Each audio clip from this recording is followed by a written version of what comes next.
A new week opens in Fairmont, crest with undercurrents stitched from fear and the will to survive. As Chelsea thrashes for life inside a damp cabin that still carries the iron tang of rusted chains and the bruised light slanting through a narrow window, where Allison, patient, stubborn, and warped by a need to control, quietly hones the knife handle as if grinding away the last softness in her opponent. Outside runs a deserted forest road where Kat's urgency presses harder than the speedometer and drags Jacob and Madison into a chase stripped of forethought. While across town Joey curates a silent pageant of power under dim club lights, each security camera an unseen eye freezing the moment Doug materializes at the exact instant Vanessa chooses the worst corner to disappear, turning a private encounter into a new fulcrum for financial and emotional reprisals. At the week's opening beat, Chelsea's pulse becomes a countdown for the entire story as she understands that survival will not come from reflexive resistance. Because Allison is not the type to strike and retreat, but a trap built over time out of intimate knowledge of habits, weaknesses, and those brief stutters when unwelcome memories crash the present. Chelsea shifts from panic to clarity, cataloging Allison's footfall on old floorboards, the gap between bed frame and the small table where a key once gleamed, the slack in the chain and the body's center of gravity during a sudden pivot. Everything timed to the instant Allison switches hands to adjust her grip, a fragment so slight it barely exists, yet if caught it becomes the only exit. When Allison advances, Chelsea slackens as though surrendering, letting her opponent misread exhaustion, then scythes the chain in a wide arc, not to cut flesh but to cinch the knife wrist, translating the assault's force into drag, unbalancing Allison into a stagger that knocks the blade from its murderous path so it skitters beneath a cupboard with a metallic shriek. In that breath, Chelsea rejects the animal urge to retaliate and chooses the discipline of survival, towing the blade farther. Out of reach, dragging across the floor, jimmying the door latch with the narrow stretch the chain allows, and flinging herself into the cold, the air slapping her awake as each breath becomes a step through the trees, not along any trail that can be tracked, but following a mental map she drafted during rare moments when Allison's focus slipped.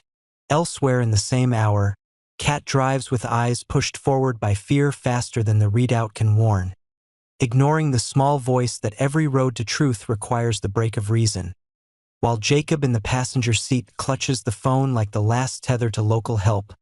torn between alerting the police at once and the dread of a legal undertow that might drown Chelsea in suspicion. And Madison in the back seat both feeds updates to anxious relatives and swallows a nameless jitter as a dark car in the mirror refuses to pass. The instant Kat glances down to catch a rush sentence is the same instant the car ahead slams its brakes for a fallen branch that blocks half the lane. Whether thrown there by last night's storm or placed by a human hand is a question only the scene can answer. But for Kat, the blink is long enough for tires to lose purchase on wet leaves, the car slewing toward the verge, spinning once before biting into the drainage shoulder, airbags detonating with a muffled thunder, glass breaking into a rain of needles, and the sticky silence that follows impact. Jacob shakes off the fog, checks Kat,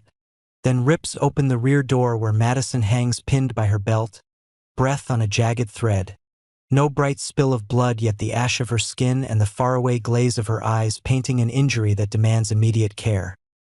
In that second, the earlier advice about calling local officers, agreeing to meet at the cabin, obeying protocol precisely, stings like a needle of regret, because impatience collects its debt in minutes, and time prefers to bruise the hurried first. What muddies everything further is the long scuff on the flank where that tailing car brushed them just enough to nudge, not enough to be memorized, and the vanishing tracks at the bend as if the driver knows the terrain by heart, shifting the theory of an orchestrated sabotage from paranoia to possibility. If true, who benefits by removing the rescue team from the board? Allison, who prides herself on acting alone, or another hand that sees Chelsea as a node to be cut for reasons bigger than a deranged romance? The question hangs as sirens tear the air, Kat staggering from the vehicle with a purpling arm and a wave of dizziness, Jacob signaling medics with shaky directions, and through that clatter a woman rakes out of the treeline, hair in a snarl, clothes torn by thorns and dust, eyes wide from fatigue and fear yet hands steady as she finds a pulse, lifts a chin, clears an airway with the muscle memory of a lesson learned long ago. Chelsea no longer chooses flight, because the forest she ran has delivered her back to the people who risked themselves for her. And now survival is not just possession of one life but the guarding of another that trembles on the back seat of a crushed car. While EMTs work, Jacob stammers through the scene for the first officer on site. No more hedging over reputations or outcomes, only the flat command to cooperate because if there is a plot, every trace must be preserved and half measures have no place.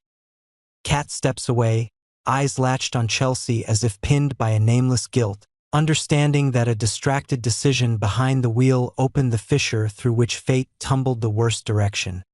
And if Madison hovers near some threshold, the storm to come will not be from strangers' tongues alone, but from the fracturing core of a friendship once thought unbreakable. In a parallel orbit of the week, the frame drops into Joey's club, bass thudding and dusky light laying a stage for power that needs no speech. When Doug barges in precisely as Vanessa chooses a sequestered nook, transmuting privacy into leverage he has half-dreamed for months. There is no screaming or melodrama, only a few seconds of frozen time while Joey's gaze locks onto the intruder with a calm that declares territory as gently and dangerously as the kiss of a blade, and Vanessa catches the sudden absence of exits as she realizes each option arrives freighted with interest rates in both feelings and finances. Doug may have come to find the wife who lost the promise or to rattle a rival with the theater of catching them, but the way he steps back, checks his phone, clocks the camera angles, considers where security stands, betrays ambition for blackmail rather than jealousy's combustion. In his hands, a folder of stills and a handful of quiet video frames can become a key to the audit door, drawing regulators into the eye of the storm, forcing the river of money in Joey's casino to be read to the last loose thread. Joey understands not just through experience but through a predator's sense of risk, and he chooses to layer defenses, dialing the phones to shore up contracts, recheck recent transactions that could be twisted into offers to commit, assigning a tail to Doug to learn who he meets, because a lone man cannot pull down an empire unless he hooks an inside line.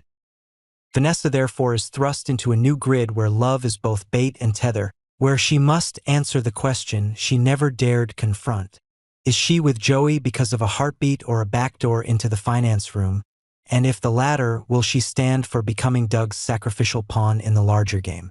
Back in the rescue arc, the local hospital receives Madison in a state that demands vigilant watching, scans suggesting a concussion with a shadow of slow bleed, an outcome that requires time and patience Kat does not possess, tightening her agitation when she is instructed to step out of the bay to give a formal statement on speed, road condition, the vanishing dark SUV, even a breath assessment because procedure is a net, and every hole in it later becomes a weapon. Jacob, meanwhile, returns to the scene with a detective, reading the long tire arcs and the branch barricade, noting how the split face of the wood is too clean for wind or rot, how a sharp blade, not a storm, wrote the wound, lifting the orchestration theory above conjecture.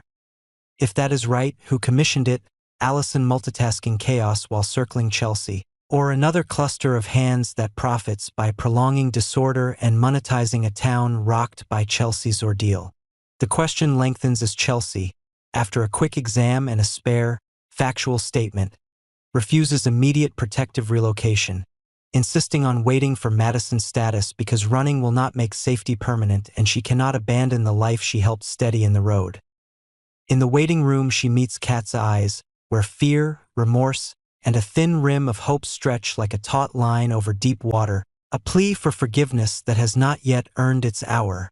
while Jacob stands guard between them, refusing the rush to blame because the only instrument that matters is calm cooperation with the investigation and a tight perimeter around Chelsea while Allison still casts a shadow. By week's end, the pieces click with a chill precision. The preliminary technician's report confirms the limb was sawn and dropped within the 10-minute window of the car's approach, proving eyes were on their route.